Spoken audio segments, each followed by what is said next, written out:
Hear that? That is the sound of pure, unfiltered triumph.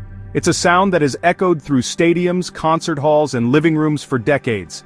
A single human voice belonging to the great Luciano Pavarotti, rising above a full orchestra to declare victory against impossible odds. It's a moment of such raw, emotional power that it can raise the hairs on your arms, even if you don't understand a single word of Italian. It's a primal call, understood by all. But have you ever wondered why? What is it about this one performance of Nessun Dorma that gets under our skin in such a powerful way? It's more than just a beautiful melody or a powerful voice. It's a perfect storm of narrative, musical genius, and a once-in-a-generation performer channeling a universal human desire. It's a complex ecosystem of sound and story, where every element works in perfect harmony to produce a singular, breathtaking effect. The result is a visceral reaction, a physical manifestation of awe. Today, we're going to break down the magic behind Pavarotti's masterpiece, and then explore 4 other legendary opera moments that deliver those same pure chills, but for very different reasons. We'll journey from triumph to madness, from shock to sacrifice, and finally, to a love that transcends even death itself. We'll observe these unique specimens of musical expression in their natural habitats, to understand the precise mechanisms that allow them to evoke such a profound response in us. Prepare yourself, for the hunt is on. To truly understand the power of Nessun Dorma, we must first venture into its native environment. Giacomo Puccini's final, unfinished opera, Turandot. The setting is ancient Peking, ruled by the icy princess Turandot. She presents a brutal challenge to any suitor. Answer her 3 riddles and you win her hand and the kingdom. Fail, and you lose your head. It's a hostile territory where the price of ambition is death. Into this perilous landscape steps Caliph, an unknown prince who is immediately captivated by Turandot's beauty. Despite the pleas of his father and the warnings of all around him, he accepts the challenge. The stakes are absolute. The air crackles with tension as he faces the princess. The entire court, the entire city, holds its breath. This is the primordial drama of risk and reward, a fundamental story that resonates deep within our collective psyche. Against all odds, Caliph answers the 3 riddles correctly. He has won, but Turandot recoils in horror, begging her father not to force her into the arms of a stranger. Here, Caliph displays a remarkable strategy. He offers her a challenge of his own: discover his name by dawn, and he will willingly go to his death. If she fails, she must marry him. He has turned the tables, seizing control of the narrative. This is the moment Nessun Dorma, meaning none shall sleep, begins. The princess has decreed that no one in Peking may sleep until the stranger's name is discovered. The entire city is now a hunting party, and Caliph is the prey. The opening notes are hushed, nocturnal. You can feel the tension in the air, the whispers in the dark alleys. Caliph is alone, but he is not afraid. The aria builds with a quiet, simmering confidence. He reflects on the princess's decree, the stars trembling with hope and love. The music swells, mirroring his growing certainty. This is not the sound of a creature in fear, but of one who knows the outcome of the hunt. He is observing the city's frantic search from a position of power, his secret held close like a hidden weapon. Puccini, a master of emotional manipulation, crafts the music to pull us into Caliph's state of mind. The orchestra provides a lush, shimmering backdrop, a sonic representation of the moonlit night. The melody is lyrical, beautiful, yet threaded with an undercurrent of immense power waiting to be unleashed. It's a slow, deliberate stalk towards the inevitable climax, and then comes the moment of truth. The music pauses, gathering its strength. Caliph looks towards the dawn, the deadline for his own life, or his ultimate victory. The orchestra erupts, and he unleashes the final, iconic phrase, "Vincerò! Vincerò! I will win! I will win!" It's a declaration that blasts away all doubt, all fear, all darkness. This is where the genius of Pavarotti becomes inseparable from the music itself. His voice, a natural wonder of unparalleled warmth and power, delivers this line not as a hope, but as a fact. The famous high B note is held with an unwavering heroic force that seems to shake the very foundations of the theater. It's the roar of a lion, the cry of a king claiming his domain. The goosebumps we feel are a physiological response to this perfect fusion. The story has built the ultimate tension, life or death. The music has guided us on a journey from quiet hope to explosive certainty, and the performer Pavarotti provides the raw, physical power to make that victory feel real, to make it feel like our victory. It's the sound of the underdog overcoming impossible odds. It taps into our own desires for success, for recognition, for that one moment where we can stand before the world and declare, with absolute conviction, I will win. The narrative provides the why, the music provides the how, and the voice provides the visceral, undeniable proof. The final note hangs in the air, a testament to human potential. The orchestra swells one last time, a wave of triumphant sound washing over the listener. We are left breathless, not just by the beauty of the sound but by the sheer emotional force of the moment. We have witnessed a kill, but it is not one of violence, it is the killing of despair by hope. In this single aria, we experience a complete cathartic journey. From the tension of the silent night to the blinding light of dawn's victory. It's an ecosystem of storytelling so perfectly balanced that our own nervous system cannot help but react. It's the reason Nessun Dorma, especially in the care of Pavarotti, remains the ultimate anthem of triumph, a sound that will forever give us chills. Now we leave the triumphant heights of Peking and descend into a much darker, more fractured landscape, the haunted highlands of Scotland in Donizetti's Lucia di Lammermoor. Here, the chills we experience are of a different species entirely. They are not born of victory but of a profound and terrifying psychological break, a mind like a fragile ecosystem, pushed past its limits. The story is a gothic tragedy. Lucia is deeply in love with Edgardo, her family's mortal enemy. Her ruthless brother Enrico, seeking to save their family's fortunes, forces her into an arranged marriage with another man, Lord Arturo. He achieves this through deception, forging a letter to convince Lucia that her beloved Edgardo has been unfaithful. The betrayal shatters her fragile psyche. On her wedding night, as the celebrations continue in the Great Hall, a commotion is heard from the bridal chamber. A chaplain rushes in, horrified, announcing that Lucia has murdered her new husband. The music shifts, becoming tense and spectral. The guests are frozen in shock. The air is thick with dread, anticipating the arrival of the creature that has been created by this trauma. Then, she appears. Lucia, dressed in her blood-stained nightgown, descends the grand staircase, but she is no longer the woman they knew. She is adrift in her own world, her eyes vacant, her movements ethereal. She does not see the horrified guests or the body of her husband. In her shattered mind, she is finally marrying her true love, Edgardo. This is the beginning of the mad scene, one of the most demanding and haunting showcases for a soprano in all of opera. The chill it produces comes from a stark, unsettling contrast. We, the audience, see the gruesome reality, a woman in a blood-soaked dress, a murderer.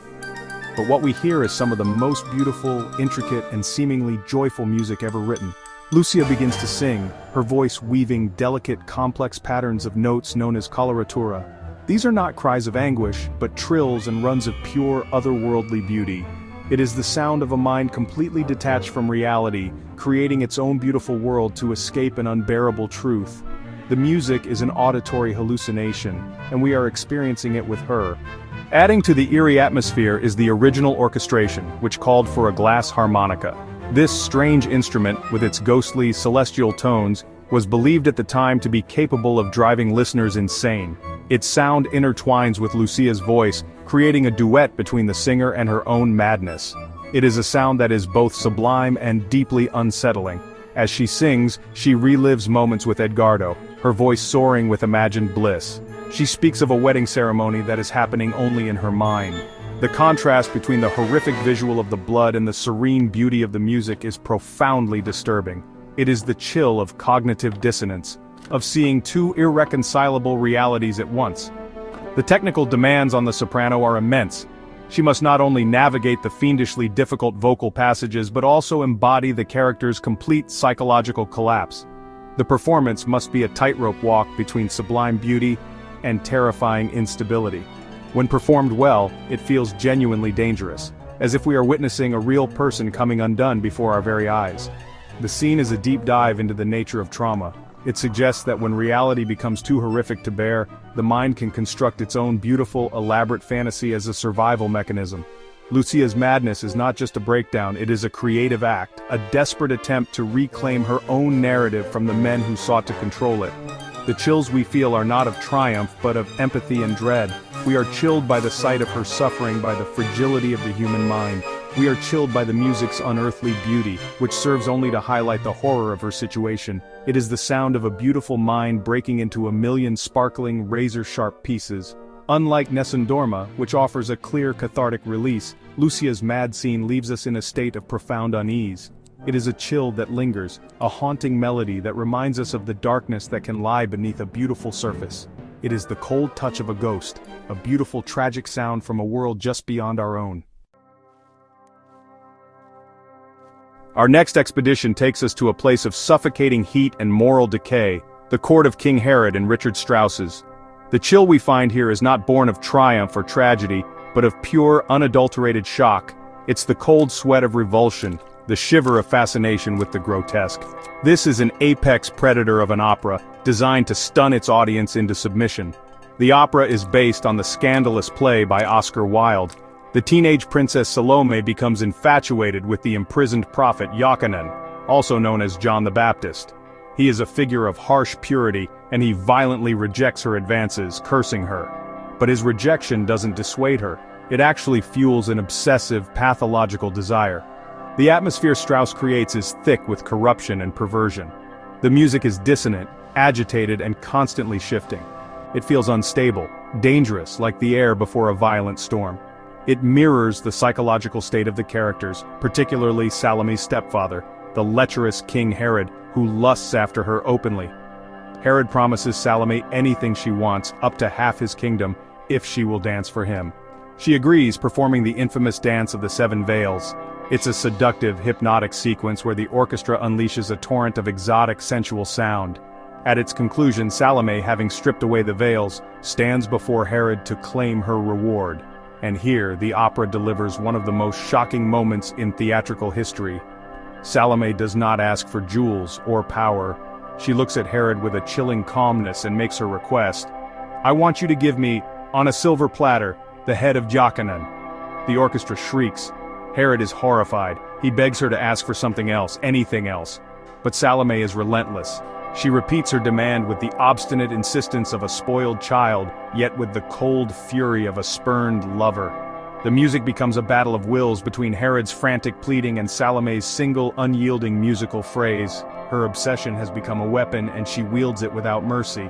Finally, Herod relents. A black-gloved executioner descends into the cistern where the prophet is held. The orchestra falls into a terrifying silence, broken only by a single, eerie note from a solo double bass. We wait in absolute darkness, our imaginations forced to conjure the gruesome act. This silence is more terrifying than any sound could be. Then the executioner's arm emerges, holding a silver platter. Upon it rests the severed head of Iochanan. The chill that runs through the audience is electric. It's a moment of pure theatrical horror, a taboo shattered right before our eyes. The repulsive has been made real, but Strauss and Wilde are not finished. The final scene is Salome's monologue to the head. She takes the platter and begins to speak to it, to caress it. The music transforms into something deeply disturbing, a twisted love song. It is a perversion of the romantic ideal, a necrophilic aria of terrifying intensity. She sings of her love and her hatred, of the beauty of his body and the venom of his words. "Ah, thou wouldst not suffer me to kiss thy mouth, Iochanan," she sings, her voice dripping with a sickly sweetness.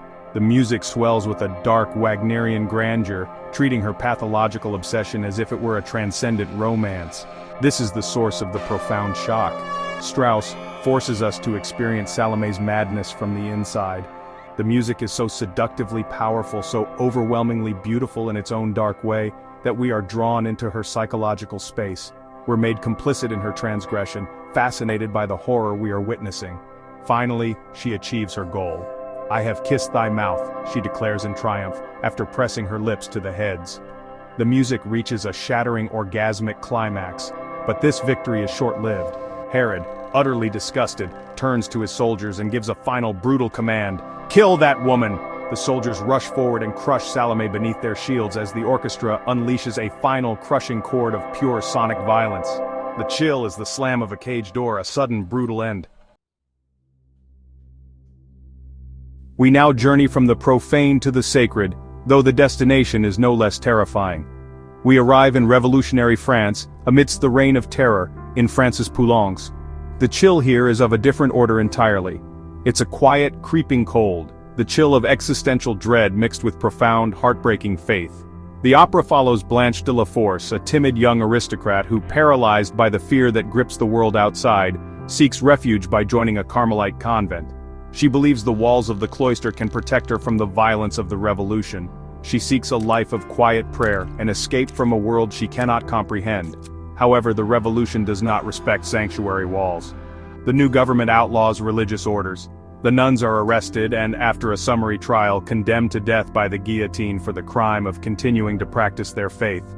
They are given a choice: renounce their vows and live, or hold to them and die. The opera's final scene is one of the most emotionally devastating in the repertoire. The 16 Carmelite nuns are led to the Place de la Révolution in Paris. A crowd has gathered. The sound of the guillotine, a sharp, rhythmic, metallic slice, is incorporated into the orchestral score. It is a constant, mechanical heartbeat of death. The nuns do not scream or weep. Instead, they begin to sing the Salve Regina, a hymn to the Virgin Mary. They climb the steps to the scaffold one by one, their voices joined in a serene, unified prayer.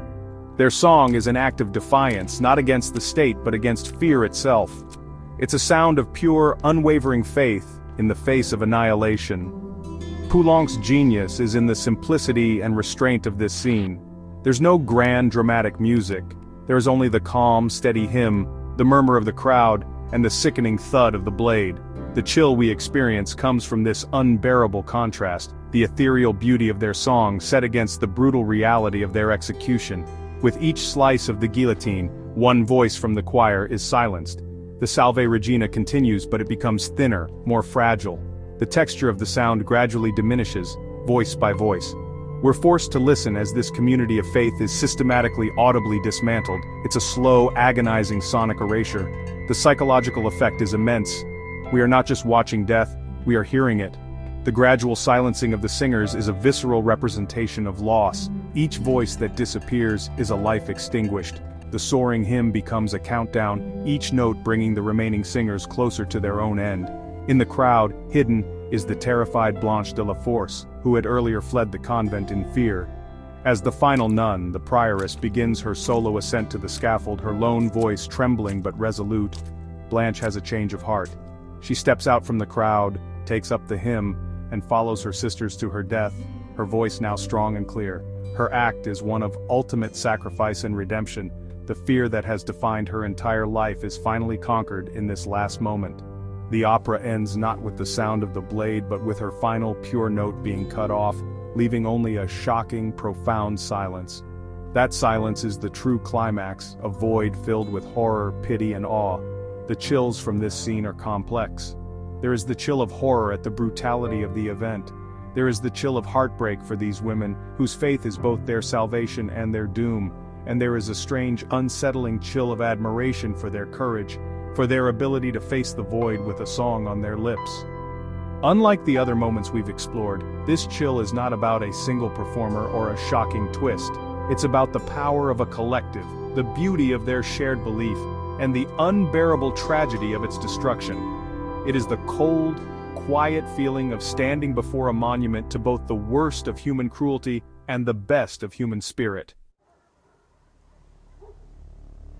For our final observation, we leave the realms of earthly conflict and venture into the mythic, a place beyond life and death.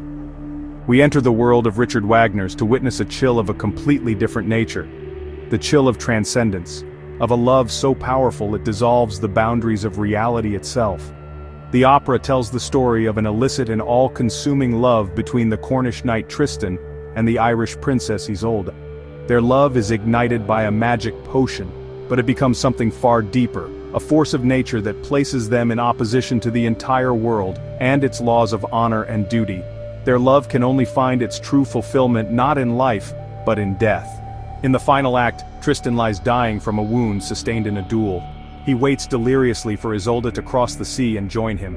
When she finally arrives, he tears off his bandages in a frenzy of passion and dies in her arms. The reunion they longed for in life lasts for only a heartbeat. Isolde, however, does not weep or collapse in grief. She gazes at Tristan's body and begins to sing the final monumental aria of the opera, the Liebestod, which translates to love death. She does not see him as dead. Instead, she has a vision. She sees him alive, smiling, his spirit rising into the air around her. The music begins as a faint, shimmering whisper. It's the same melody we heard in their love duet in Act 2, but now it is transformed. It's no longer the sound of earthly, secret passion, but something ethereal, otherworldly. Isolde describes what she alone can see and hear, her voice floating gently over the orchestra. She sings of his breath, of waves of blissful sound, of a universe of scent and light emanating from his body. The orchestra begins a slow, inexorable build. It is one of the most famous crescendos in all of music, a gradual accumulation of sound and intensity that spans nearly 10 minutes. It's the sound of a wave gathering strength from the depths of the ocean. Wagner's music here is designed to overwhelm the senses. He uses lush, endlessly resolving harmonies that create a feeling of perpetual longing and release. The music pulls the listener into Isolde's ecstatic vision. We're no longer observing her, we are experiencing her transcendence with her. The chill we feel is one of awe, of being in the presence of something vast and incomprehensible.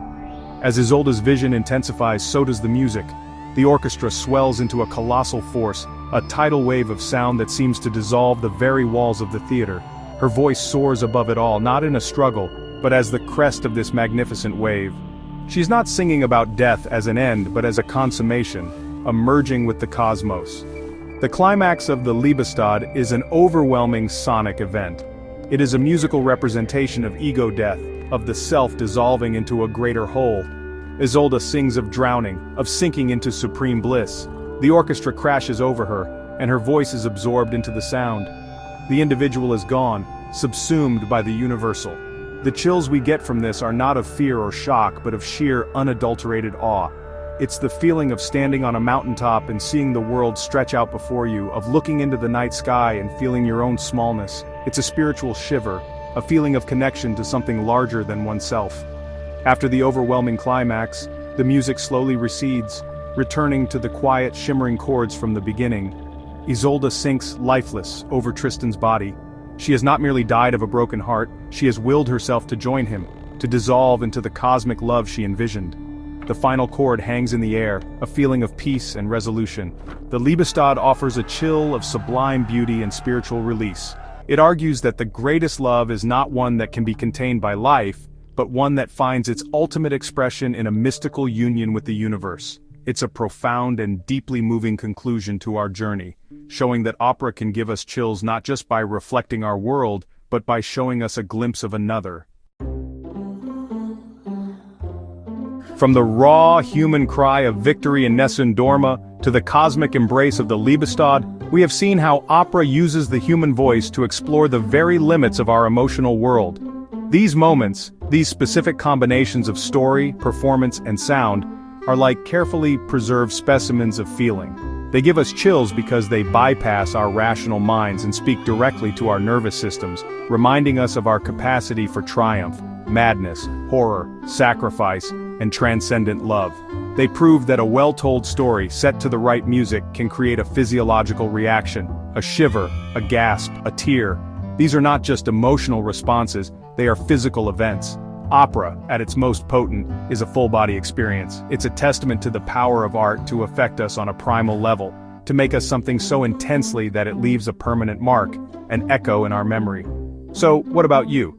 Is there an opera performance that's given you goosebumps? Drop it in the comments below. These moments have lasted not just because the music is brilliant, but because they tap into something universal. They prove that a sound, a story, and a melody can combine to create a feeling so intense, so visceral that it stays with you forever.